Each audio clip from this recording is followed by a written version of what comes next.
It is the very heart centre of this body, England. It's the very heart centre. And the wonderful thing about this new age that's dawning to me is that I am sure that all that is to be, and there's a very lot of wonderful things that are to be, are going to start here in Glastonbury. John Shelley is neither the first man nor the latest to be drawn to settle in Glastonbury. But few like him can put into words the peculiar magnetism of a place which has always drawn saints and scholars and the natural pilgrims of the world, like those who came to Glastonbury Tor on a Sunday in June for the dawn of the summer solstice.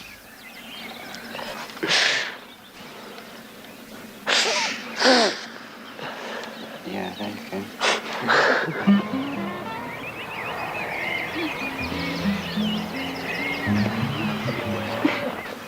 Anyone who comes here can find his own truth. What has drawn these people is a feeling that from this ancient sacred place, a new spirit is spreading among men. They are here to bear witness at the birth of a new era, the Age of Aquarius. This is going to be the centre of a revolution. And when I say revolution, I mean the true meaning of the word revolution, which is spiritual, intellectual. And it's going to spread from here throughout this land and from this land throughout the world. No. There really is, among these people, that spirit which was between the people who followed Jesus. For one thing, they had all things in common. These people, if they've got something, cigarettes, food, what have you, others haven't got it, they share it. But because they don't understand them, the grey people, they think they're bad people, they suspect them. And they think they're bad people, but they're not. They're good people and they're beautiful people. All his life, Ivor Worth has been searching for something, and now he thinks he's found it. He has identified completely with the hippies. Anything. They have no illusions about government, about the church, or about anything. They know that the Piscean age is dead. They know that the Christian church is finished. They know that they are the something new which is coming out. The hippies may reject the established church, but they too respond to Glastonbury's powerful Christian traditions.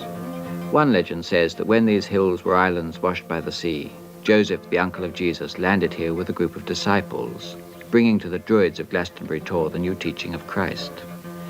He built a wattle church on the site where in later centuries the great abbey was to rise. This particular myth means a great deal to the architect, Keith Critchlow. When I was first introduced to the idea that the first Christian church, which is quite a significant thing, was here in England, I just thought, well, that's another piece of nationalism, and it'd be nice wishful thinking. But then the facts were given to me by people time and again, different quarters, and I put them all together, and it began to make sense. This gives the story, to a certain extent, very well, because there was a certain man by the name of Bligh Bond, whose work I consider to have continued. He only died just after the last war, and he was the person who was asked to find this particular column, which is indicated on this drawing here.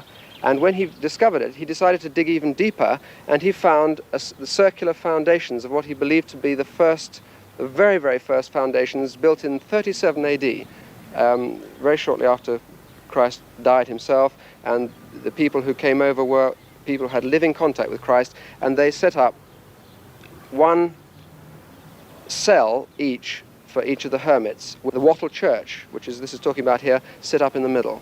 The circle, the symbol of eternity, forms the basis of this man's understanding of Glastonbury. For the men who built stone circles all over Britain, this tor was a sacred site. As a practical man, Keith Critchlow is fascinated by their mastery of geometry. A primitive pair of compasses, just flint arrowheads bound to sticks, can describe a perfect circle on a piece of slate.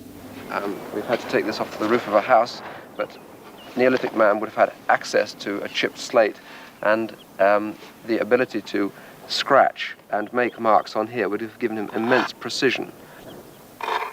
It is a precise tool, as precise as modern drawing instruments, and from the circle you can develop the geometry needed to lay out Stonehenge, or, for that matter, a medieval cathedral.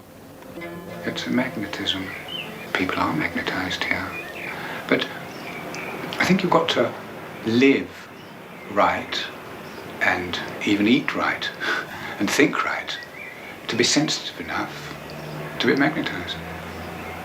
And that's why so many of the world think they're mad, because they don't know anything about what's happening inside them.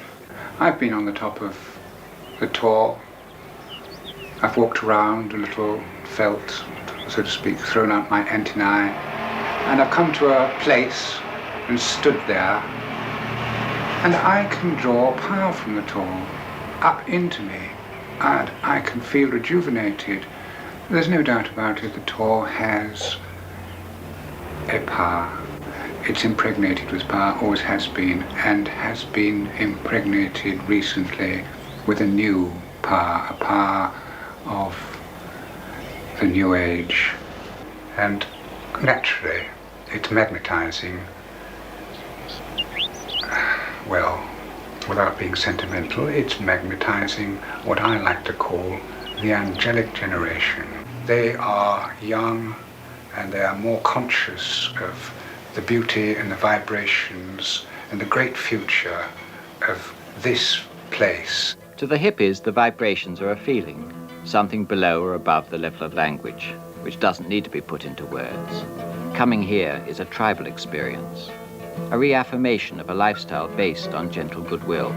I wish that the church would look to the future more than the past. I think that pilgrimage is very right and good, but I don't think it's got much relation to this pilgrimage that the young people are making to come here.